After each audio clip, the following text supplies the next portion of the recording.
సంపాదించాలనుకుంటే రాజకీయాలు అవసరం లేదు. సినిమా పరిశ్రమలోనే ఇంకొక 50-60 సినిమాలు చేసేవాడు ఆయన. అప్పటికే ఆయన కోట్లు తీసుకున్నటువంటి హీరో. మరి 80లో కోట్లు అంటే వాళ్ళని వాళ్ళ 100 కోట్లు 1000 కోట్లు అయ్యేది. కాబట్టి అన్నగారు ఎప్పుడు కూడా డబ్బుల కోసం రాలా, తన కుటుంబాన్ని రాజకీయాల్లోకి రానివ్వాల. అన్నగారు ఎప్పుడు కూడా తన కొడుకుల్ని ఎవరిని కూడా రాజకీయాల్లోకి వచ్చి నాన్న మన కుటుంబం రాజకీయంలో ఉంది, అమ్మ నువ్వు చెల్లెలు బాబాయిలు పిల్లులు మొత్తం రండి, సహజ వనరులు ప్రకృతి వనరులన్నీ దోచుకోండి అని అన్నగారు ఏ రోజు చెప్పలేదండి. ఆయన్ని చూడాలని అసెంబ్లీ సెక్రటేరియట్ దగ్గరికి రావడానికి కూడా ఒక 2-3 నెలలు నిజంగా ఏదన్నా పనుండి, ప్రజలకు సంబంధించిన పనుండి, పిల్లల్లో ఎవరైనా ఒకళ్ళు కావాలి అని అనుకుంటే వాళ్ళ ఉద్యోగులందరితో మాట్లాడిన తర్వాత ఆయన ఓకే అంటే అప్పుడు సెక్రటేరియట్కి రానిచ్చేవాడు. అది కూడా ఒక్కసారే జరిగిందంట ఆ కుటుంబంలో. చూడండి, ఇవాళ మనకి టోల్ గేట్ల దగ్గర కూడా ఎమ్మెల్యే గారు భార్య అంటే ఎమ్మెల్యే గారు లేదా ఆ స్టిక్కర్ ఉంటే చాలు మొత్తం బ్యాచ్ దిగిపోయి. ఇది రాజకీయాలు, వాళ్ళ రాజకీయ పరిస్థితి ఇలా ఉంది. దయచేసి ప్రజలకు ఎందుకు చెప్తున్నా అంటే ఈ దరిద్రాన్ని తెచ్చుకుంది కూడా ప్రజలే. వాడు వస్తాడు, 1000 రూపాయలు అంటాం, 2000 అంటాం, ఆ బజార్లో ఇచ్చారు, ఈ బజార్ వాళ్ళకి ఈరా అంటాం. వాడు మనల్ని కొనుక్కుంటున్నప్పుడు మనకెక్కడ అధికారం ఉందండి? అతను పని చేశాడు, పని చేయలేదు అని.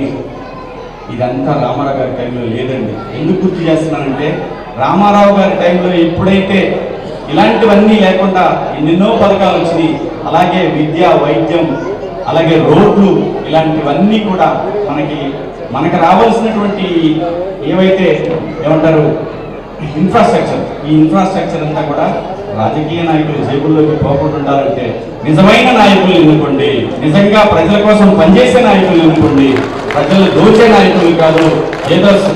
ఏదో మాటలు చెప్పి డబ్బులు సంచులు వడ్డీలకు తెచ్చి 100 రూపాయలు పెట్టి 10 లక్షల రూపాయలు సంపాదించుకునేటటువంటి నాయకుల్ని దయచేసి ఎంకరేజ్ చేయకుండా, ఏ పార్టీలో ఉన్నా కూడా ఎంకరేజ్ చేయకండి దయచేసి నిజమైన నాయకుల్ని. ఎందుకంటే ఈ మహానుభావుడు పేరు చూస్తే కొన్ని 100ల మంది రాజకీయ నాయకుల్ని రూపాయి ఖర్చు పెట్టకుండా, రూపాయి తీసుకోకుండా మహానుభావుడు ఎంతో మంది రాజకీయ నాయకులు తీసుకొచ్చారు.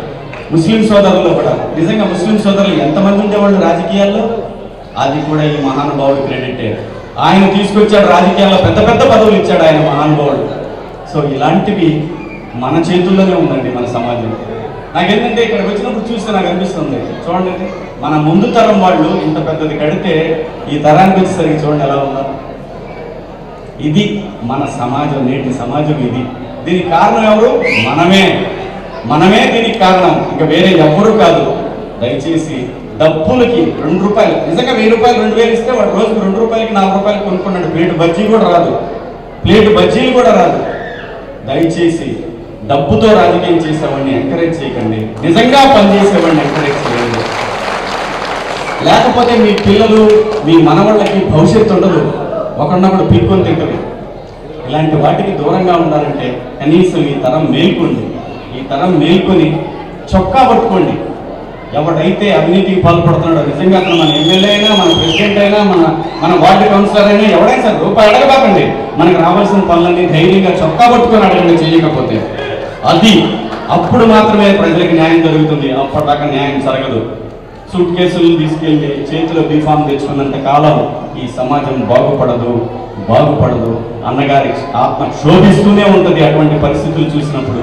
దయచేసి ప్రతి ఒక్కరికి నేను తెలియజేసేది ఏంటంటే ఈ భవిష్యత్తు మనది, ఈ రోజు మనది కాదు, రాబోయే తరాలది. రాబోయే తరాల హక్కుల్ని మనం దోచుకోవడం అంటే మీ బిడ్డలు, వాళ్ళ బిడ్డల జీవితాలని మనమే నాశనం చేసి ఏదో ఒక రోజు, ఎందుకంటే మన సౌర కుటుంబంలో ఉన్న గ్రహాలు ఈ గ్రహాల్లాగానే భూమి ఒక్కటి మాత్రమే ప్రాణికోటితో ఉంది. అలాగే ఎప్పటికొకసారి ఇది కూడా అలాగే మారిపోద్ది. ఎందుకంటే మనిషి ధనదాహానికి ఈ భూమి కూడా ఏదో ఒక రోజు అంతరించిపోయే పరిస్థితులు వస్తాయి. కాబట్టి దయచేసి రాబోయే ఎన్నికల్లోనైనా సరే, ఏ ఎలక్షన్లోనైనా సరే ధైర్యంగా మీ ఓటు మీరు వినియోగించుకోండి. దొంగ ఓట్లను ఎంకరేజ్ చేయకండి. దొంగ ఓటు ఎక్కడ ఉందో ప్రశ్నించండి తప్ప పోయేది ఇలాగా రిపేర్ చేస్తాం. అడగండి, పట్టుకొని పట్టుకొని దొంగ ఓటు చేసేవాళ్ళు రానివ్వద్దు. రౌడీజం యూడిజం జాంతానాయి పోతే రేపటికి 2 ఉన్నామా, రేపు ఇది.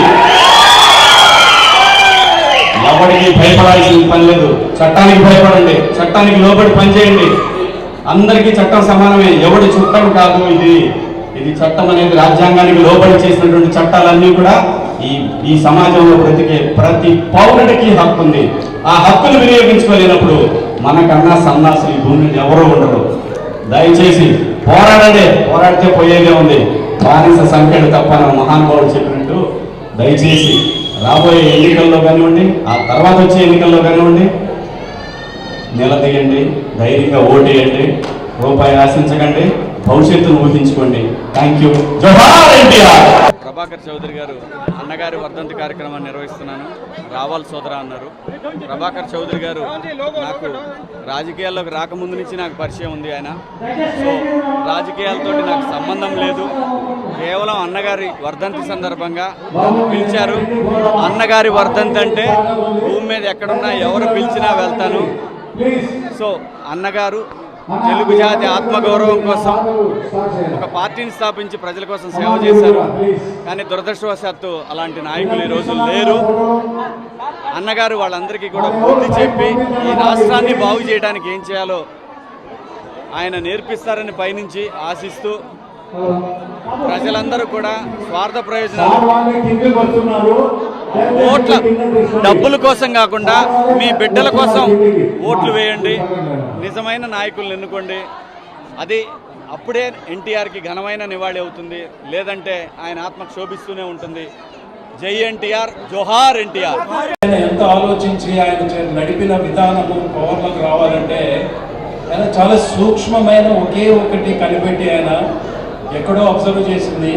అవమానం జరిగింది, ఏదో జరిగింది అబ్జర్వ్ చేసుకుంటూ ప్రజలు నష్టపోతుంది చూస్తూ వాళ్ళందరికీ నేను ఏం చేయగలను, ఎలా చెప్తే అంటే లాజికల్గా అంటారు ఇంగ్లీష్లో, అంటే దాన్ని లాజికల్గా నేను ప్రొసీడ్ అయితేనే వీళ్ళని ఆకట్టుకోగలను, అప్పుడే నేను చెప్పింది వింటారు అని ఆలోచించి ఆయన దేనితో మొదలెట్టాడు. ఆయన ఆంధ్రుల అభిమానం, తెలుగువాడి అభిమానం, తెలుగువాడి గొప్పతనం, తెలుగు అనేది ఒక లాంగ్వేజ్ అనేది ఉందంటూ ప్రజల్లో చైతన్యం చేసి వాళ్ళ హృదయాలని ఓపెన్ చేశారు. ఆయన ఎప్పుడైతే మనలో ఒక గుర్తింపు తీసుకురావడానికి ఒక నాయకుడు వస్తున్నాడు, మనని గుర్తించి మన ఉనికినే ప్రపంచానికి చాటి చెప్పే నాయకుడు వస్తున్నాడు, అలాంటి నాయకుడు మనకు వచ్చి మంచి చేస్తాడనే నమ్మకంతో ప్రజలందరూ ఆయన తీసుకొచ్చి కూర్చోబెట్టారు.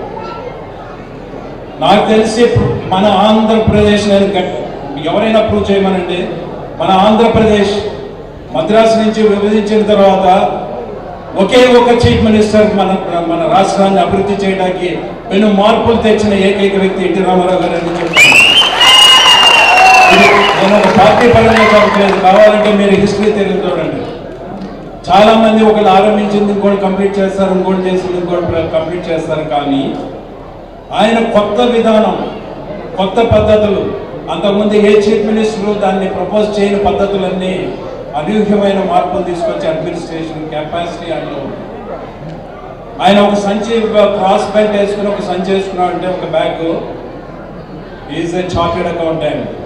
ఒక పెద్ద మ్యారేజ్ని కూడా ఆయన పాకెట్లో అని చెప్తే మన అనా పైసలతో కూడా లెక్కలు కట్టి ఇవ్వగలిగే అంత అద్భుతమైన వ్యక్తి. ఆయనలో ఉండే దక్షత అది. మా మేనమామ గారిని ఆయన దగ్గర ట్రైనింగ్ అవ్వమని చెప్పి ఎల్వి ప్రసాద్ గారు ఆయన దగ్గర పెట్టారు. ఎందుకంటే చార్టెడ్ అకౌంటెన్సీ అనేది అవసరం లేదు, అకౌంట్స్ నేర్చుకోవాలంటే రామారావు గారి దగ్గర పనిచేయమని అక్కడ పంపించారు. సో అలాంటి వ్యక్తి మనకి చీఫ్ మినిస్టర్గా వచ్చి ఎన్ని మనం పెను మార్పులు తీసుకొచ్చారని అందరికీ తెలుసు. ఏమైనా కానీ నాకు ఇక్కడికి వచ్చి మీ అందరినీ చూసి మీకు ఇది చెప్పగలిగే అవకాశాన్ని కల్పించిన ప్రభాకర్ చౌదరి గారికి నా ధన్యవాదాలు. తెలుగు ప్రజలకి నా ధన్యవాదాలు. ఇక్కడ వచ్చిన వాళ్ళకి అందరికీ, మీడియా పరంగా వీక్షిస్తున్న వారికి అందరికీ ధన్యవాదాలు చెప్పుకుంటున్నాను.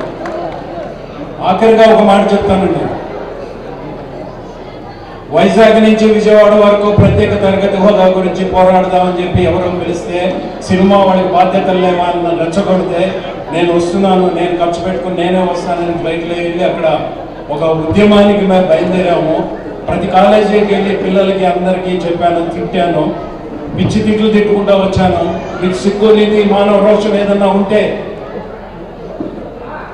టీవీల ముందు ఓడిపోయి వాట్సాప్లు చూసుకుంటే థమ్స్ అప్ దాకొచ్చిన మీ తల్లిదండ్రులు సిగ్గు సరే ఉంటే రండి, ఉద్యమం చేద్దాం. ఒక జల్లికట్టు అనే క్రీడ, ఆ క్రీడ కోసం 1,00,000 మంది ఏమన్నా అక్కడ మెరీనా బీచ్లో చేరితే అప్పుడు రాజకీయవేత్తలు, సినిమా వాళ్ళు వచ్చారు. మరి మీరేంటి, మీకు సిగ్గు లేదా అని తిట్టారు. కానీ స్పందన లేదు. రాజమండ్రి ఒక కాలేజ్ యజమాని ఏమన్నారంటే, ఆంధ్ర ప్రజలకి వండి పెడితే తినడానికి వస్తారు, ఏదైనా పంచితే తీసుకుంటానికి వస్తారని, మీరు వెళ్ళిపోండి సార్, మీ డబ్బు మీ సమయం ఎందుకు కేటాయిస్తున్నారు అని చెప్పి ఆయన నాతో అన్నాడు. ఇది ఆయన అన్నమాట నిజమో అబద్ధమో పక్కన పెడితే, ఇక నుంచైనా మన తెలుగు ప్రజల్లో ఒక ఉద్యమం ఏదైనా సాధించాలంటే ఏకంగా పార్టీలకు అతీతంగా, తర్వాత మన రిలీజియన్స్కి, కులాలకి, మతాలకి అతీతంగా అందరూ కలిసికట్టి ఐకమత్యంతో పోరాడితే ఏదైనా సాధించగలుగుతాం. సో అది మీలో రావాలనే కోరికతోనే ఇది చెప్తున్నాను. ఒకవేళ నేను అలా మాట్లాడినందువల్ల తప్పు అనిపిస్తే నన్ను క్షమించండి.